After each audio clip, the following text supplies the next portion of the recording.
Hello. Today I want to show you my latest creation, this nice little TIE Fighter.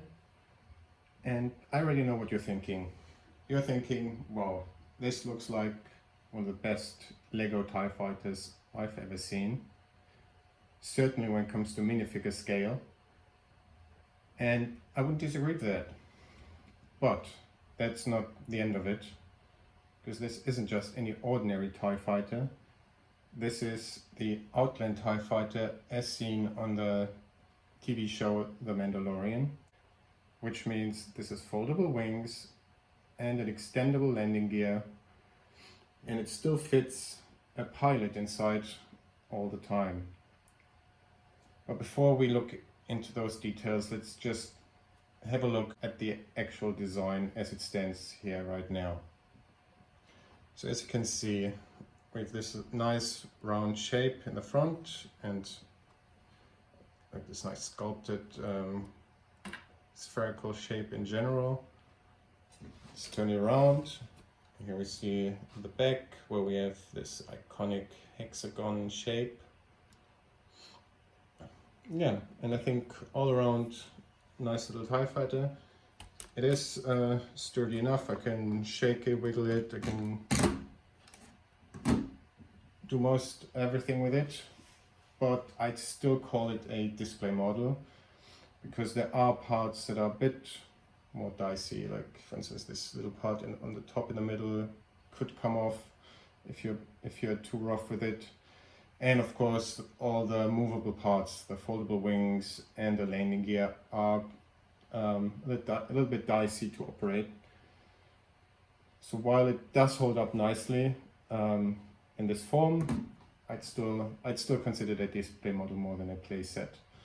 So now let's look at the good stuff. Let's start with the landing gear. So I'll turn around so you can see. Here we have the two front legs on which it can stand on. And as I said, you have to be quite careful when extending it. So push this out a little bit.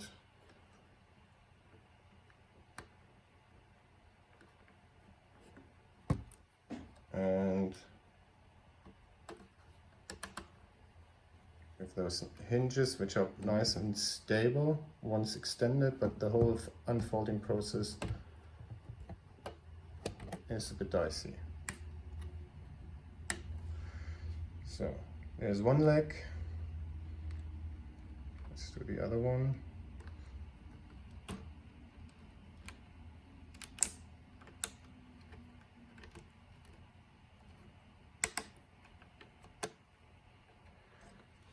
And there we have the front legs.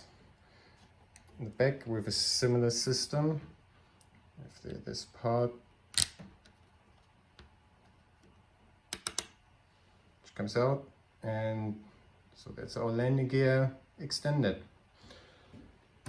Now onto the wings. The wings do fold, but they don't hold up without support, which is why I've added these little plate modifieds here. So when we fold them down, we have to take those parts off first. 4 of them, 2 on each wing.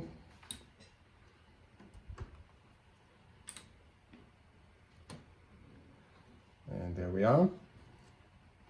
So as we will now see, without the support plates, if we tilt the TIE Fighter, the wings would fold on their own weight, which is why we need those plates if we want to keep it upright. You see, but the folding works fine otherwise.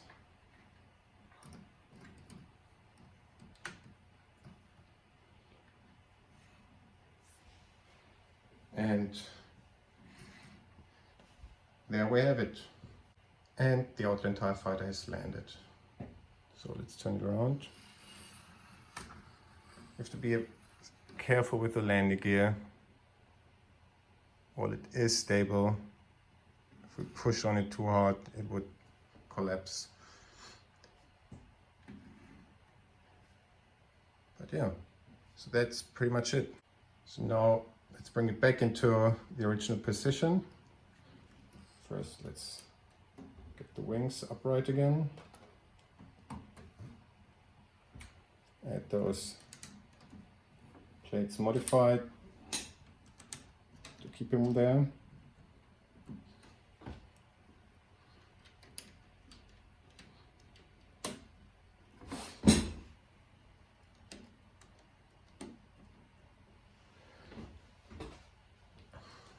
And now we can fold in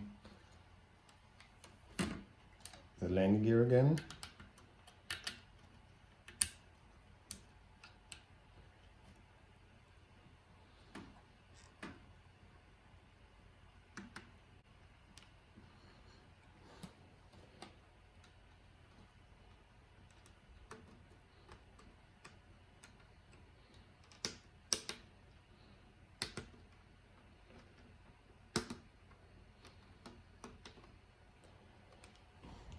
And there we have it, ready to take off. And let's have a quick look inside as well. There we can, I don't know if you can see it, yeah, there's Moff Gideon sitting there with a confident grin on his face. So we have enough space in there to seat a minifigure and have the whole folding mechanism all in this tiny little TIE Fighter. So some comments on the build itself. It's not an easy build, so a little bit of experience can help. It's not excessively difficult either, but like 80% throughout the build, the whole model is extremely fragile. So you think this will never hold up, but once you put the roof on there, it's all good, and as you can see, fairly stable. Also means, of course, that you can't open the top hatch because of the two big holes in the bottom. We need the stability coming from the roof, so there's no way of putting an actual hatch that opens up there. So if you want to put in the minifigure, you have to go through the front, which again, not too easy because it is a bit fiddly, which is another reason why I wouldn't consider this a playset. But it works, as you could see. There was a minifigure in there, and yeah, that's the Outland TIE Fighter. I hope you like it.